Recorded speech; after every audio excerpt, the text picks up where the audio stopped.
très grand nombre de jeunes, on dit environ 150 000 par an, sortent du système scolaire à 16 ans sans avoir aucun diplôme et sans aucune formation, et donc ils n'ont que très peu de chances de trouver un emploi, nous devons faire quelque chose. Et j'avais cette idée depuis longtemps de trouver un système fondé à la fois sur les stages en entreprise, c'est-à-dire une partie apprentissage. Alors évidemment, je me suis fait beaucoup d'hostilité sur ce sujet, parce que pour beaucoup de gens, l'apprentissage, c'est on utilise les jeunes dans les mondes d'entreprise, on leur apprend rien. C'est évidemment absurde. Progressivement, ce sont les élus locaux, je dois dire, qui ont aidé, qui ont été convaincus, parce que les élus locaux, ils sont proches de la population, ils ne sont pas des théoriciens, ils voient ce qui se passe. Et donc, ils ont tous ce problème, et nous avons beaucoup discuté, et aujourd'hui, c'est une adhésion qui est évidemment quasi générale.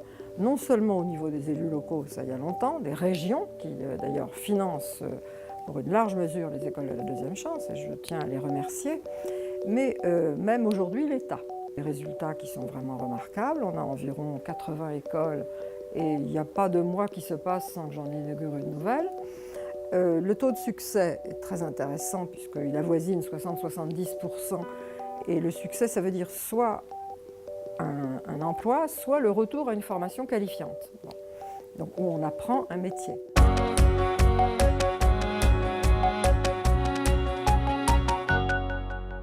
Au démarrage, c'est avant tout une grande volonté du monde politique que de vouloir mettre en place ce dispositif innovant sur le territoire valenciennois et sambravénois. Donc il y a eu rassemblement et fédération de cette volonté politique, à laquelle s'est ajoutée une grande volonté également et envie de réussir du monde économique et des branches professionnelles qui se sont alliées et qui sont fortement impliquées dès le départ pour la mise en place de cette école. Il y a ensuite tous les différents partenaires, tout ça c'est bien dans la genèse, les différents partenaires, que ce soit les missions locales, Réussir Ensemble sur le territoire sambravénois, Pôle emploi, qui ont été autour de table pour la création de cette école.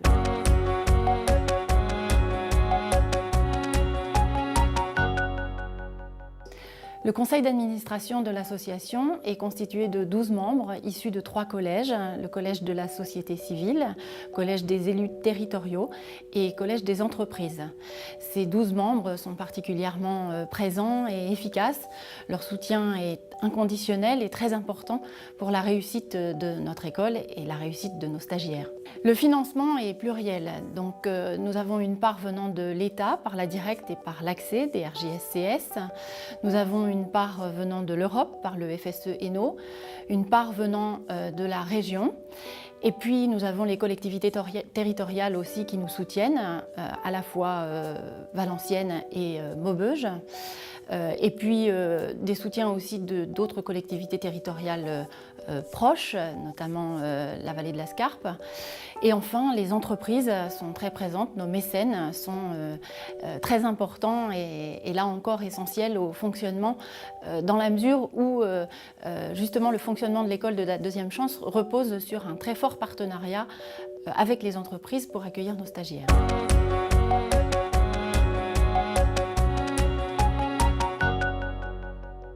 Le dispositif de l'école de deuxième chance est une particularité dans le monde de l'insertion et de la formation, en cela qu'il accueille un public certes très ciblé, puisque ce sont des 18-25 ans, sans diplôme, sans qualification professionnelle et sortis du système scolaire depuis plus de 6 mois.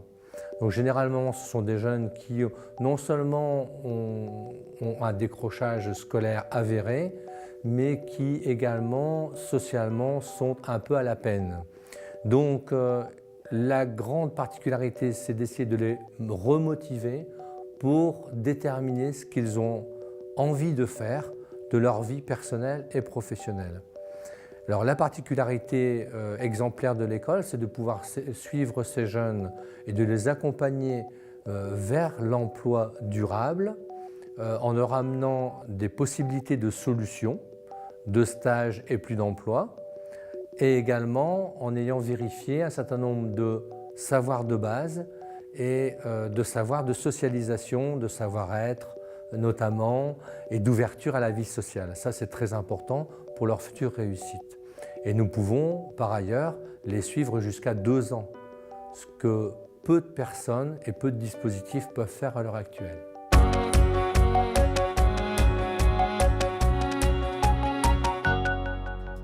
Un parcours type de formation a une durée de 9 mois et est entièrement individualisé. Donc ce parcours se décompose en 4 étapes, avec une première étape qui est une phase de période d'essai où les jeunes vont conforter leur engagement dans le parcours de formation. La deuxième phase est une phase d'élaboration du projet professionnel qui a une durée de 9 mois. Donc il y a une alternance en entreprise. Dès la première phase d'ailleurs, il y a une alternance en entreprise avec des objectifs différents à chaque phase. La phase 3 a une durée de 4 semaines, dont 3 semaines en entreprise pour la validation du projet professionnel. Au cours de cette étape, le stagiaire va valider des compétences socio-professionnelles et des compétences techniques de base. Phase 4, une phase de 3 mois et demi où là le stagiaire va partir en entreprise mais de façon modulable en fonction de l'avancement de son projet professionnel. Donc là c'est une étape d'accompagnement et de préparation à l'emploi.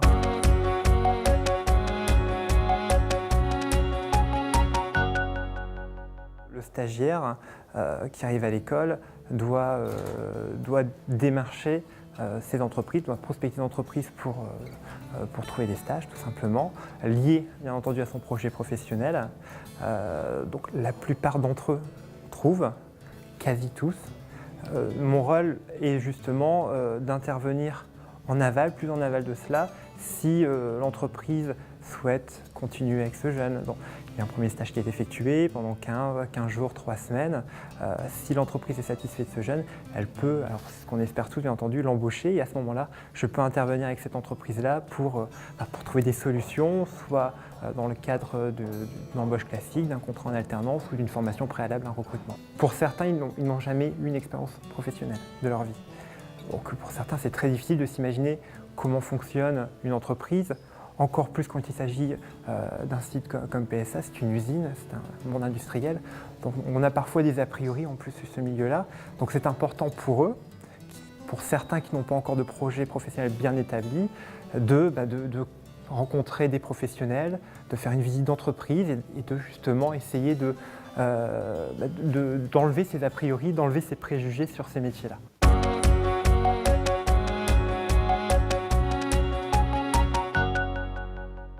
Comment se traduit ce partenariat économique?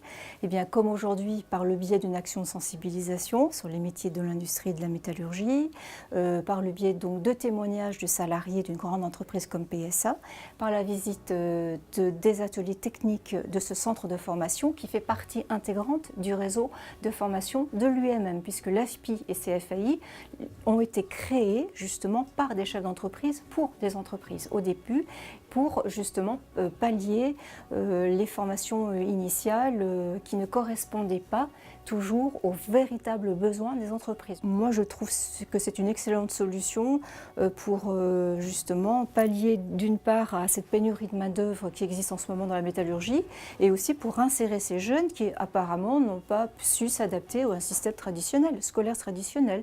Voilà, c'est pour donner la chance à tous.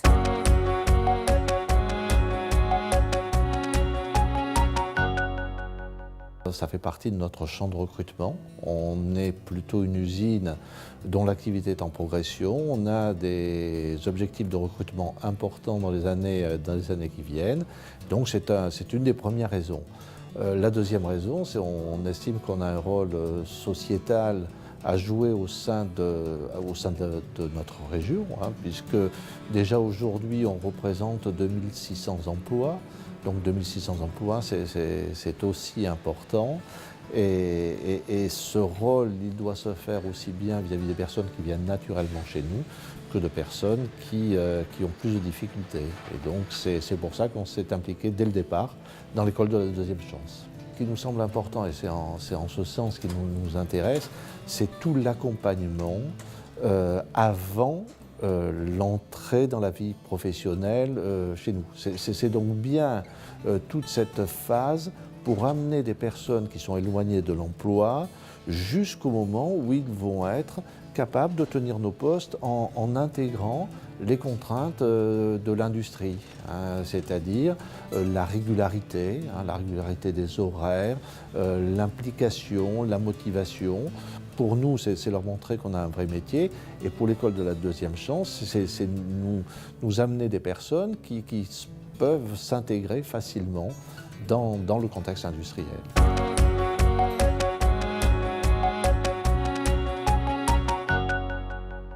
Et on a trouvé qu'il y avait un certain intérêt à travailler ensemble parce qu'on était sur les mêmes objectifs en termes de public à accueillir, d'aide en fait de ces publics pour les accompagner dans leurs projets professionnels, dans leur restructuration.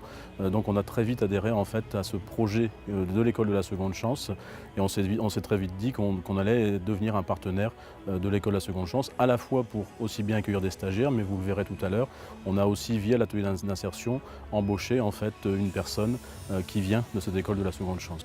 Redonner la chance justement à un élève qui est devenu un adulte, donc qui a mûri dans sa tête, qui a pris le temps de se rendre compte qu'il avait un manque, ça n'existait pas. Donc cette école offre justement cette valeur-là. C'est repartir, redémarrer parce qu'on a le temps. Ils sont très motivés, je les vois changer, sourire. Guillaume est arrivé, il était un petit peu refermé sur lui-même, il discute, il vient parler avec nous, je le trouve beaucoup plus souriant. Même si ce n'est pas ce qu'il veut faire à la base, je pense que c'est encore un palier. Il rencontre quand même pas mal de gens dans l'entreprise, donc des tas de parcours différents chez nous, de tout âge, hein, puisqu'on a des gens de 56 ans, 58 ans, 20 ans. Donc ça permet de voir que tout est possible et à tout âge. Donc pour eux, encore, c'est une leçon. C'est qu'à 56 ans, j'ai encore des gens qui sont en insertion, qui espèrent créer quelque chose ou faire quelque chose. Ils ont encore besoin d'apprendre. Donc pour eux, je crois que c'est une très bonne leçon.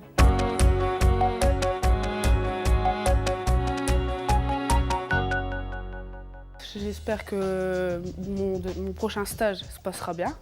Et si possible, j'essaierai de passer mon permis bus ou tram. Et puis si c'est possible, de travailler là-dedans. Là c'est un stage, donc là à partir de mardi je retourne à l'école. Et là on retourne à l'école, c'est reprise de cours, recherche encore de stage et tout, donc on est toujours suivi.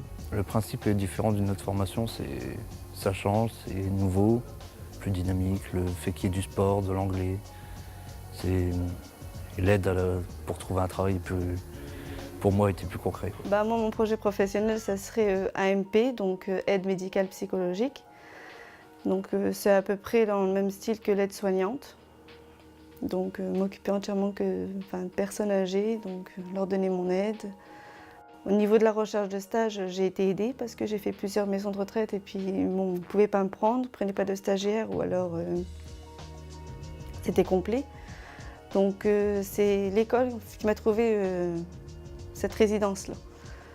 Aujourd'hui, vous êtes contente ? Oui, parfaitement.